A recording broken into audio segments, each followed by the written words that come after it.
playing around with my little machine here. I did some inside boring operations and minding my own affairs.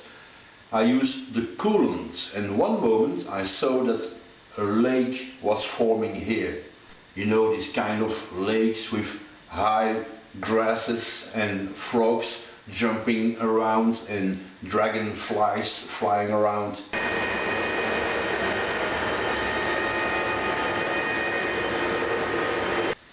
And in a clear moment I said to myself, maybe there's something wrong with the coolant system. So first we're gonna do some cleanup, and then we're gonna take the cooling system apart, see what's wrong. In fact, I don't know what they were thinking when they designed this machine, because as you can see here is about 20 centimeters of free space, always handy to put some stuff in. But on the other side, the bed is too far, so when coolant runs on the bed, it falls off, drops on the ground, but before touches the electric system. That's not a good idea. That's why I put this plastic container here, so it drops back in the chip pan. As coolant and cutting oil, I use this stuff from Phantom. It works extremely well.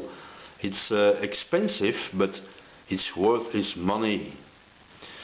The only problem is, I don't know what they mix in their Phantom stuff, but I don't know if you can see, it eats the paint of my lathe. Also on the top slide and the cross slide, you see normally the lathe is sort of grey, and the grey paint is eaten by the Phantom stuff.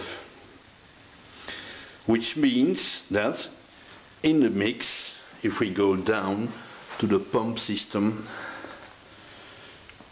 in here now there's a mix of coolant, grinding dust, chips, paint, and who knows what else.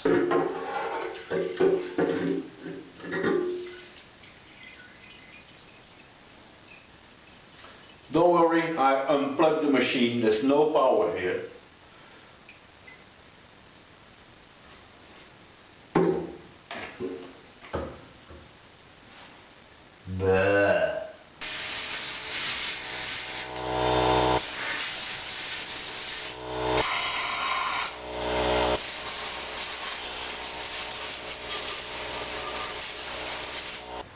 What I would like to do here is create inside this tank an overflow system. So I'm gonna cut out this part, makes me easy access, and I have a part of a computer here, and I'm gonna make an inside wall.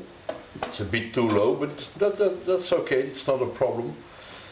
So the chips will fall in this compartment.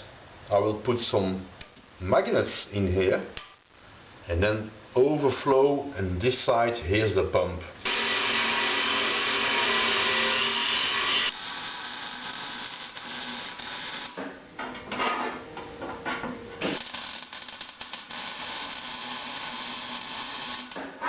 Here you can see a bit the overflow wall.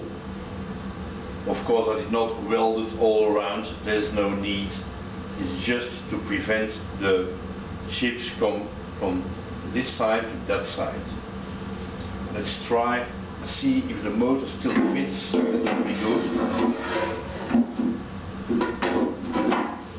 Alright. Let's assemble this thing and give it a try.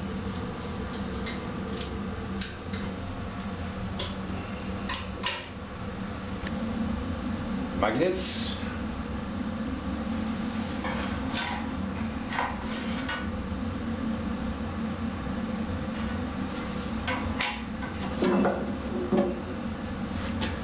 Don't worry, these are professional bricks, so there's absolutely no problem.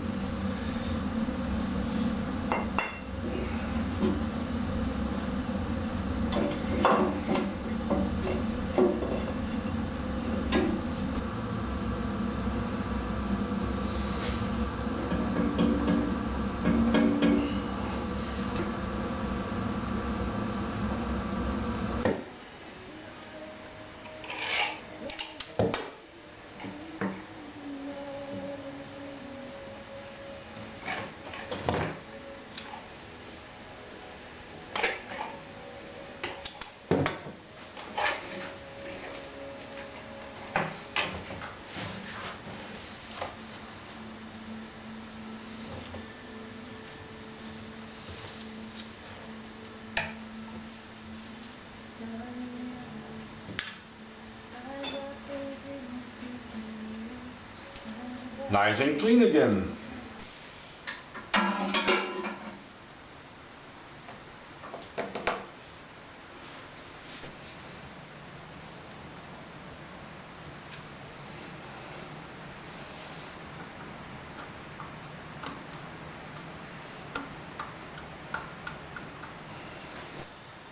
Glue glue.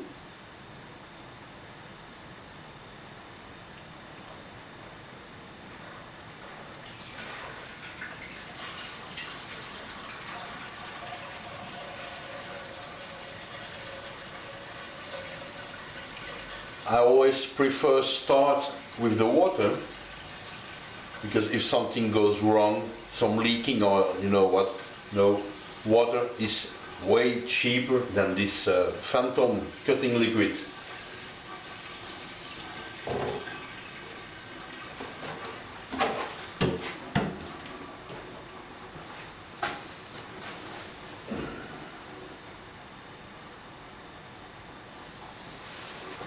Looks wet.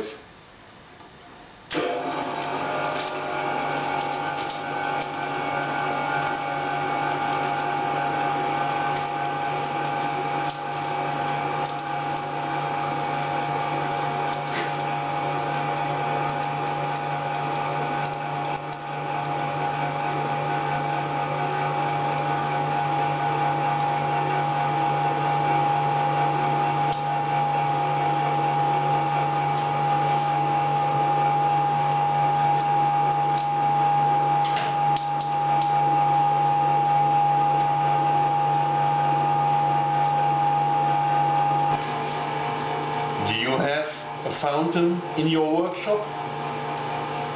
I do.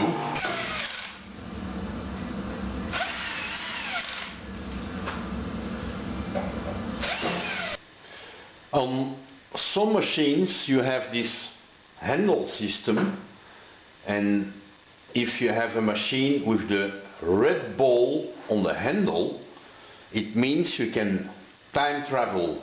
As you can see on my machine, the balls are black, so this feature is not included in the machine. But there's something really special on this one. This black one is the light, no problem. This one, coolant pump, no problem. And this one is really handy for in summertime. When it gets too warm, just turn the switch. Just be glad you only see my arm. So that is one little problem fixed. It was just one of the hoses that was obstructed with chips. I just want to say one more little thing, and that is, if you leave a comment or if you send me an email and I do not respond immediately, please do not be offended. Let me explain. As maybe you know, or maybe not, I work on a barge, and the system is 1 week on, 1 week off. The week I work on the barge, sometimes we are completely off the world. YouTube does not exist. Of course, I have this swipe phone thing, but I'm not really good at it. I can see that you sent me an email, but to make response, I always use Google or Windows Office to be sure not make too big mistakes. And it takes a lot of time. But that's not a problem. I like to take my time to make things. So if you send me a mail, if you send me a comment, and I do not respond immediately, I hope you understand why now. In the meanwhile, maybe you can go and take a look at one of these guys.